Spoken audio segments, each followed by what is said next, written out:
आप लोग सब खैरियत से होंगे, ठीक ठाक होंगे, वर्ल्ड कप को एंजॉय कर रहे होंगे। আসন্ন টি-20 বিশ্বকাপে বাংলাদেশের জন্যই ভারত ম্যাচ বয়কট করলো পাকিস্তান। মূলত ভারতকে শায়েস্তা করতে এই কেমন ফাঁদ পাতলো পাকিস্তান। ভারত ম্যাচ বয়কট এবং বাংলাদেশের পক্ষপাতিত্ব নিয়ে যা দেখে একই মন্তব্য করলেন শাহিদ আফ্রিদি। আসন্ন টি-20 বিশ্বকাপে ভারতের একঘেয়েমিতেই বিশ্বকাপ বয়কট করতে বাধ্য হয়েছিল বাংলাদেশ ক্রিকেট বোর্ড। ব্যাস এতে করে পাকিস্তান কিছুটা ক্ষিপ্ত হয়ে গিয়েছিলেন। তারা অবশ্য বলেছিলেন বিশ্বকাপ বয়কট করবেন।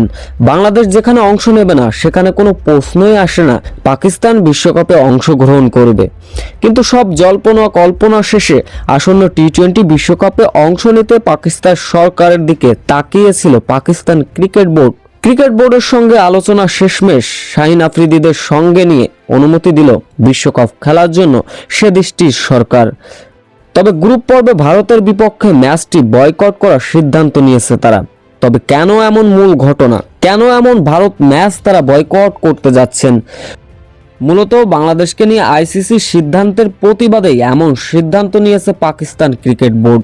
আজ রবিবার 1 ফেব্রুয়ারি এক বিবৃতিতে পাকিস্তান সরকার এমনটি প্রকাশ করেছেন।